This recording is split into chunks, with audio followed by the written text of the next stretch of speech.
The Rubik's Cube is a calculator. In a recent video, I showed how you can use it to do multiplication. If we input the 3 algorithm, and then the 13 algorithm, we get the 39 position. But there is a limitation. The cube has a finite amount of positions, so we can only work with a finite amount of numbers. One way to do this is modular multiplication.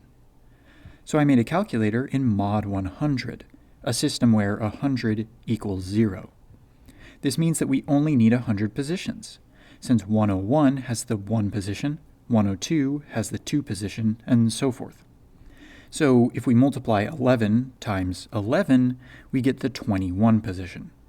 The calculator essentially just gives us the last 2 digits. Sadly, we can't make a calculator that works on the last 3 digits. Even though the cube has billions of positions, we cannot fit mod 1000. It's not as simple as finding 1,000 different positions. We need a specific structure. However, there are some big numbers that do fit on the cube.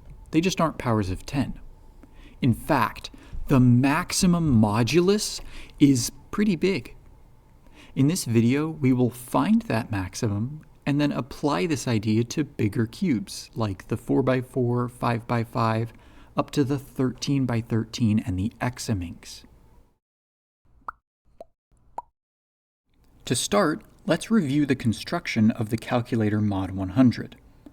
Each number is associated with a position and an algorithm that takes a solved cube to that position. But this means we can't use all the numbers. Every algorithm has an inverse, so we can only use numbers that also have an inverse. These numbers are called units, and this calculator works on the units mod 100. Conveniently, we can represent all the units using just 3 generators, 7, -1, and 21. Every unit is some product of these, and we can multiply units using this representation by adding the exponents. But wait, 4 plus 2 equals 1? Shouldn't it be 6? Well, 21 to the 5th is 1 mod 100, so these are congruent. And knowing this helps us find an algorithm for 21. If we repeat the alg 5 times, it should cancel out. So we can use this alg because it cycles 5 pieces. The powers of 21 make a 5 cycle. Similarly, -1 squared equals 1, so its alg should do a 2 cycle, and 7 to the 4th is 1, so its alg should do a 4 cycle. And this perspective shows us why mod 100 fits on the cube. To make this structure, we need 4 pieces for the 4 cycle, 2 pieces for the 2 cycle, and 5 for the 5 cycle, a total of 11 pieces. And the cube has 20 moving pieces, which is more than enough. So what about mod 1000? It would need a 25 cycle, but there is no such algorithm, so mod 1000 does not fit within the cube. On the other hand, we can construct the units mod 5460. This needs 2 3 cycles, 3 2 cycles, and 2 4 cycles, a total of 20 pieces. And 5460 is the highest number that fits within 20 pieces. In other words, it is the highest k such that the units mod k are contained in S20, which is the mathematical way of saying all the ways to shuffle 20 objects. And in this case, those objects are pieces on the cube. So let's apply this idea to the 4x4. It has 56 moving pieces. This is the highest modulus within S56, so we can build such a calculator within the 4x4.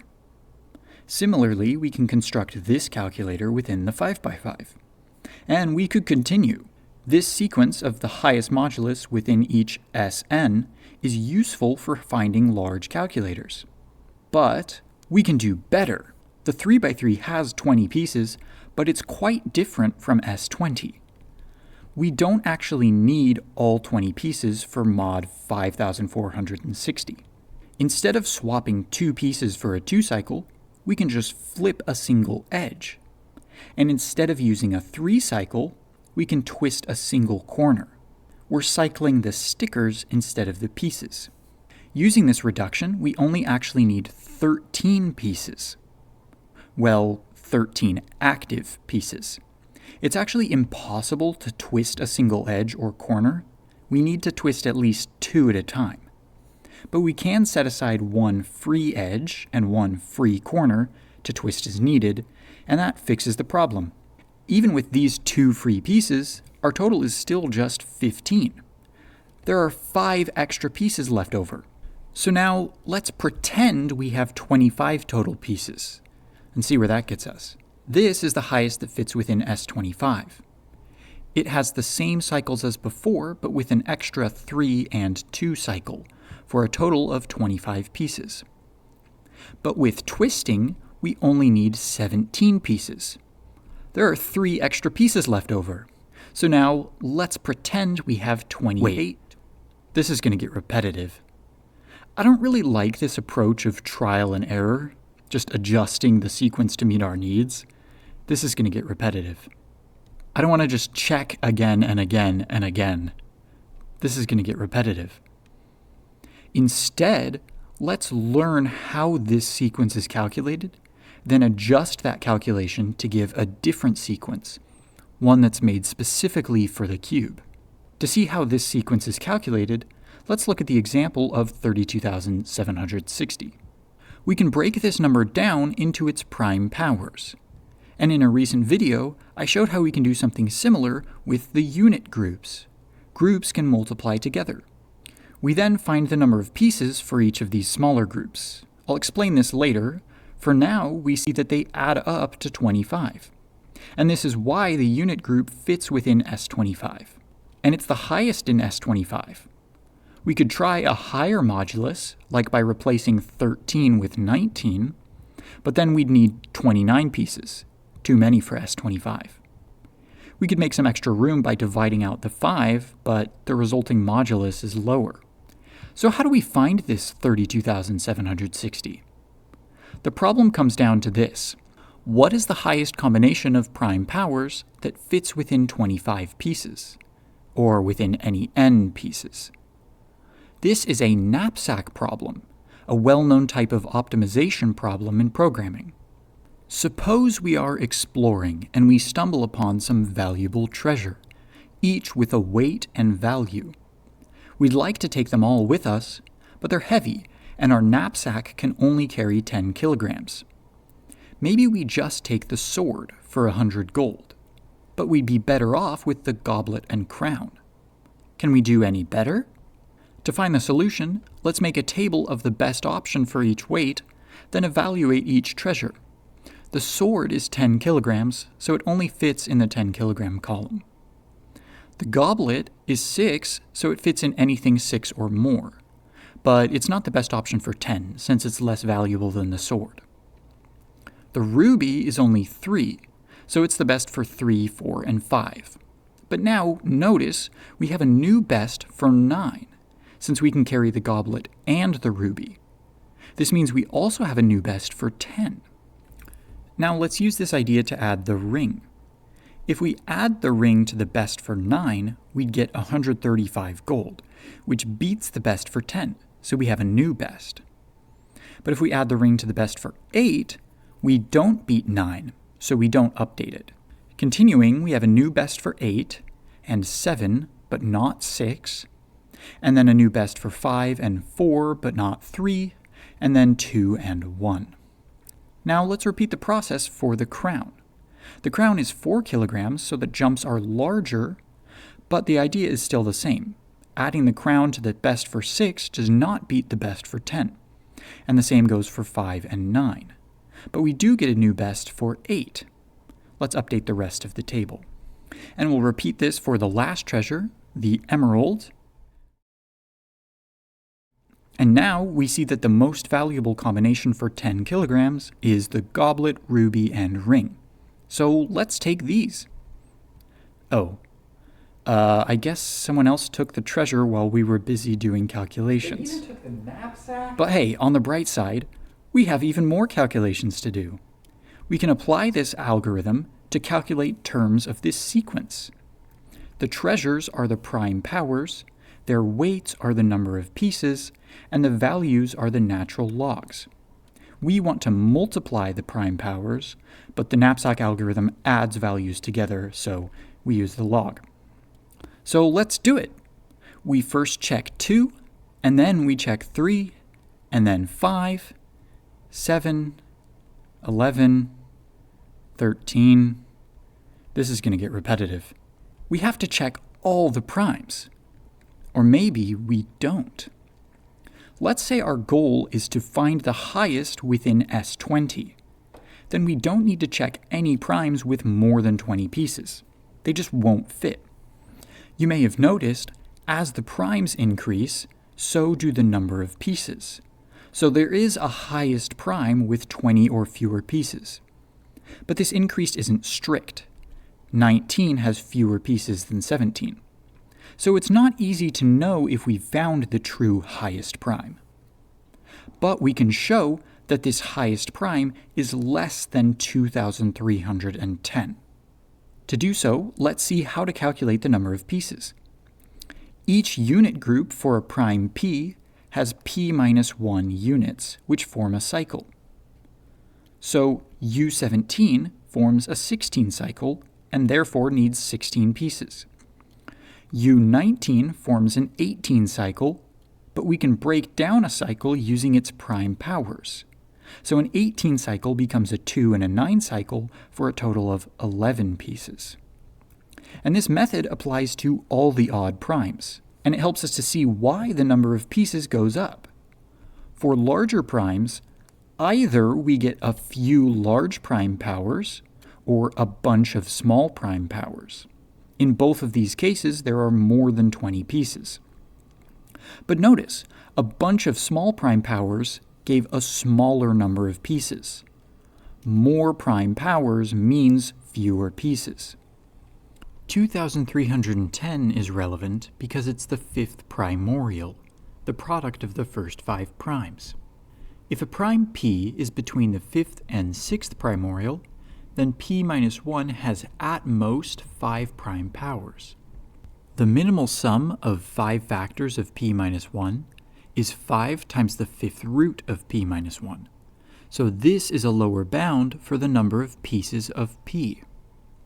Now if we swap out the p minus 1 for the 5th primorial, we still have a lower bound, but this one applies to all primes in this range. So we have this lower bound on pieces in this range, and the same logic applies for primes above the 6th primorial or any nth primorial. And these bounds are n times the geometric mean of the first n primes. So they always increase, meaning that this works as a lower bound for all primes above the 5th primorial. And it evaluates to about 23.53, so every prime above 2,310 needs at least 24 pieces. Okay, so we only need to find the primes below 2,310. Well, and their powers. We need to check 2, but also 4 and 8, 16, 32, and 64. But we can stop there, since 128 has over 20 pieces. So we have an item for each prime power. This is an issue because we should only take one power of each prime. We need to somehow adjust the knapsack algorithm. Or instead, we could simply adjust the input. We can use these items, all being 2. The first one has 0 pieces to match 2. The first 2 have 2 pieces to match 4. The first 3 have 4 pieces to match 8, and so on. Great! So we do this for all primes under 2,310, then run those items through the knapsack algorithm, and we get 5,460 as a result. It's the highest in S20. But wait, the whole point is that we want something in the cube, not S20. Let's adjust the input data using the twisting advantages. 3 needs a 2 cycle, which we can do by just flipping one edge. So we can drop the weight of 3 by 1. And 5 needs a 4 cycle, which we can do by flipping an edge and swapping these two. So we can drop the weight of 5 by 2. And we do something similar for these other primes for a total drop of 11 because there are 11 active edges. We can do the same thing for corners for a total drop of 14, since there are 7 active corners and each has 2 extra stickers. Now we put this adjusted data into the knapsack algorithm and get a new sequence, the cube sequence. Using those 11 edges and 7 corners, we have 18 active pieces, and the 18th term in this sequence is 2,424,240. We can make a Rubik's Cube calculator with this modulus.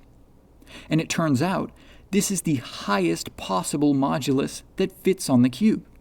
I ran some more extensive testing to confirm, yeah, this is the max. But we kind of stumbled into the correct answer. While adding that twisting advantage, we said that we can do a 4 cycle by flipping this edge and swapping these two. Remember though, we're not allowed to just flip a single edge, so we also flip the free edge. But we're also not allowed to swap just 2 pieces because of parity. So we need to set aside 2 more free pieces for this parity swap. However, we can sneak a 2 cycle into these parity pieces by flipping both. So together, they count as 1 active edge, and we effectively have 10 active edges for a total of 17 active pieces. But the 17th term of the cube sequence is also 2,425,240. So it was correct after all. What about the 4x4? There are no middle edges to flip, so we only get the corner advantage. The same thing goes for all even cubes. So let's run the knapsack algorithm again using just the corner twists to get an even cube sequence. The 4x4 has 56 pieces. Setting aside 1 free corner and 2 parity centers, we have 53 active pieces. So by taking the 53rd term, we can make this calculator on the 4x4. Now for 5x5, we do the same thing. 92 pieces minus a free corner, 2 free edges, and 4 for center parity. We have 85 active pieces, so we use the 85th term of the odd cube sequence. And now for 6x6, 6x6 has 143 active pieces. Remember this bound for the knapsack algorithm? We need to set m to 13 to exceed 143. And that means we need to check all the primes up to the 13th primorial, which is 304 trillion. This is going to get repetitive. Luckily, there is a more efficient method. I developed a version called the incomplete knapsack algorithm, which can be used when items are missing from the list, as long as there is an upper bound on the value per weight of those missing items. The main idea is to run the normal algorithm on the list that we have, then try to validate each term by checking if it would still be the best if we add something with that upper bound. If you want more details, you can find a thorough explanation and the code at the GitHub repo linked below. Using this incomplete knapsack approach, if we want 143 terms, we only need to check up to the 7th primorial, about 500,000, and we're already there. So here is our result for the 6x6. This approach also works great for 7x7, and 8x8, and 9x9, 10x10, 11x11, 12x12, 13x13. This is going to get interesting at some point, actually. We eventually hit a ceiling. The 70x70 has a maximum modulus we'll call m, and m is also the max for the 71x71 and 72x72 and every larger cube. After this point, increasing the cube size doesn't increase the maximum modulus. But we can beat that maximum by switching from a cube to a dodecahedron. The Megaminx has 30 edges and 20 corners, so we get even more of an advantage from twists. Let's run the knapsack algorithm again to get a Minx sequence. And then since we have 47 active pieces, we take the 47th term to get this calculator on the Megaminx. Here is the result for the Gigaminx, and the Teraminx, and the Petaminx, and the Examinx. Now, these values are really large. There's no way this would work in practice. But remember, we had 2.5 million on the 3x3. That's reasonably small, and it's the maximum that fits on the 3x3, which is the main cube, so it would be cool to actually use this calculator. And you can.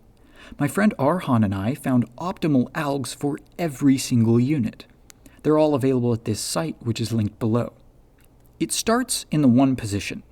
Let's find the 11 alg and then multiply. And then if we multiply again, we get the 121 position. Multiply by 101 and we get 12,221. Then let's divide by that, and we get back to 1. So there you have it, the largest Rubik's Cube calculator. But the cube can do a lot more. In an upcoming video, we will show how the cube can be used as a computer.